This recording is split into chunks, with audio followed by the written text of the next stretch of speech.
हाँ, तो कैसे हैं आप सब? पिछले एपिसोड में हमने देखा कि सूज़िया ने अपने आप को इन ज़ोंबियों से बचाने के लिए इसी के मकबरे में चली जाती हैं, जिसके कारण इसके ऊपर एक्सट्रीमली नेगेटिव यन एनर्जी हावी हो जाती है। लेकिन यहाँ फेंगी से तो ऐन वक्त पे बचा लेता है, लेकिन अब इसकी बॉडी में से वो एक्सट्रीमली नेगेटिव यन एनर्जी निकालने के लिए इसे अब एक ऐसी प्लेस की तलाश होती है जहाँ पे यन एनर्जी काफ़ी ज़्यादा स्ट्रांग हो, और ऐसी जगह इन्हें मिल भी जाती है जो कि कई साल पहले किसी इमिंग नाम के बंदे ने ढूंढी थी। वो एक ऐसी डेंजरस मेन ईटिंग गुफा होती है जिसके बारे में आज तक कोई डिस्कवर नहीं कर पाया था। सिर्फ इमिंग नाम के बंदे को ही वहाँ पे जाने का रास्ता पता था।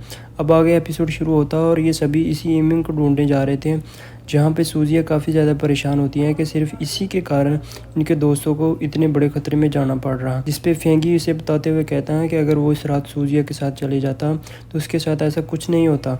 रही बात इसके वापस से नॉर्मल होने के लिए, तो फ़िलहाल के लिए इसने अपनी ट्रू एनर्जी का यूज़ करके इसकी नेगेटिव यन एनर्जी को तो सप्रेस कर दिया है, जिससे वो कुछ देर के लिए तो एक नॉर्मल पर्सन रहेगी जब तक इन्हें वो एक्सट्रीमली यन वाली प्लेस ना मिल जाए। अब आगे वो लोग इसी गांव में पहुंचते हैं जहाँ पे एमिंग होता है, पर वहाँ पे लोगों की भीड़ लगी होती है, जहाँ पे ये पता चलता है कि कोई खूबसूरत सी अमीर औरत है जो कि इन रोज़वुड के टेम्बर को ख़रीदने के लिए आई हैं, जिनकी तस्करी करना इलीगल है। यहाँ पे वो अपने साथ एक एक्सपर्ट भी लाई होती हैं ताकि वो लकड़ियों की जांच कर सकें। अब ये खास तरह की रेयर हैंगुली वुड होती है जिसके सॉफ्ट टेक्सचर और रिफ्रेशिंग अरोमा के साथ साथ इसके अंदर एक गोस्ट शेप का आकृति बनी होती है, और वो जितना ज़्यादा रेड होता है उतनी ही ज़्यादा कीमती होती हैं, इसलिए इनको तोड़ना या बेचना पूरी तरह से इलीगल है।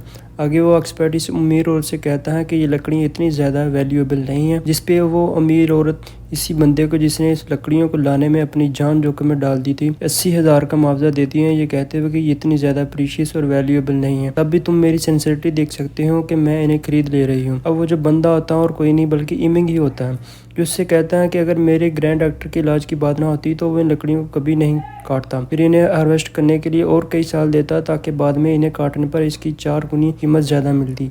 अब यहाँ हमें सभी विलेजर से पता चलता है कि जो इमिंग है इसकी फैमिली एक कार एक्सीडेंट में नहीं रही। कार एक्सीडेंट में इसकी ग्रैंड डॉटर ही बच पाई हैं, जो कि अब पूरी तरह से पैरालाइज हो चुकी हैं। उसी के इलाज के लिए इमिंग इतनी ज़्यादा मेहनत करते और फिर भी इसका बैड लक देखो, आज इसकी किस्मत ने इसका साथ नहीं दिया। अब ये सुनते ही फेंगी इसकी मदद करने को सोचता है और यह वहाँ अनाउंस करता है कि वो इन सारी लकड़ियों के टेम्बर के बदले इमिंग को 2 लाख रुपए देगा, जिससे यहाँ फेंगी और इसे एक्सपर्ट के बीच में बहस होने लगती है। एक्सपर्ट कहने लगता है कि मेरी इतने सालों का एक्सपीरियंस का तुम इस तरह से मजाक नहीं उड़ा सकते, और मैंने ये जब कह दिया है कि ये सारी लकड़ियाँ वैल्यूएबल नहीं हैं तो वैल्यूएबल नहीं हैं।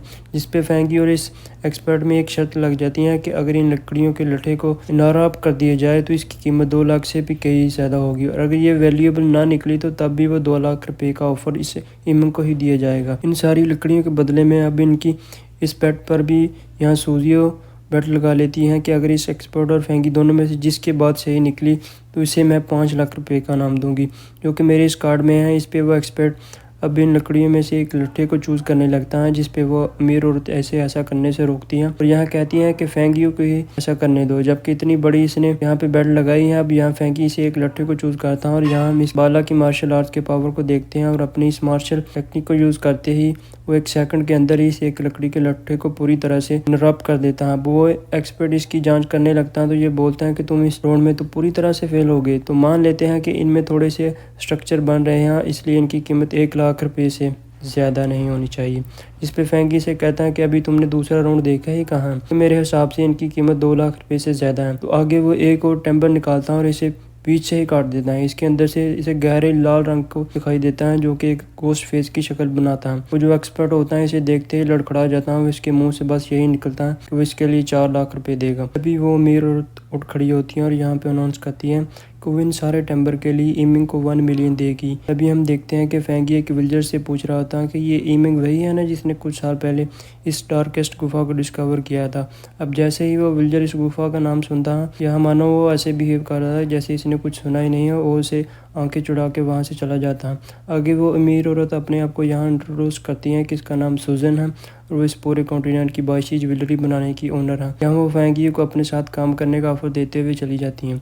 आगे जो इमिंग होता है वो फेंगी की मदद करने के लिए इसे थैंक यू कहता है। इस पैसे से वो अपने ग्रैंड डॉक्टर का इलाज करा सकता था, और वो खुशी के मारे 1 मिलियन से 1 लाख रुपए देने का फेंगी को वादा भी करता है, जिस पर फेंगी से कहता है कि हमें कोई पैसे नहीं चाहिए, बस हमें आपकी एक मदद चाहिए कि आपको हमारे लिए गाइड बनना होगा। अब आगे यहाँ सीन चेंज होता है, हमें ईमिंग के घर को दिखाया जाता है। जैसे ही लोग यहाँ पर इस डार्केस्ट केव का जिक्र करते हैं, ईमिंग तो वहाँ पर गुस्से में तावला हो जाता है कि बस यही जवाब होता है, वो किसी भी हाल में इस मीन ईटिंग केव में दोबारा नहीं जाएगा। और यहाँ इन लोगों की काफ़ी ज़्यादा इंसिस्ट करने के बाद ईमिंग के पास एक ही जवाब होता है कि नो मीन्स नो। आगे यहाँ ईमिंग इनसे कहता है कि मुझे पता नहीं कि तुम लोगों को ये न्यूज़ किसने दी, तो मेरी मानो कि तुम इस गुफा में कभी नहीं जाना चाहिए।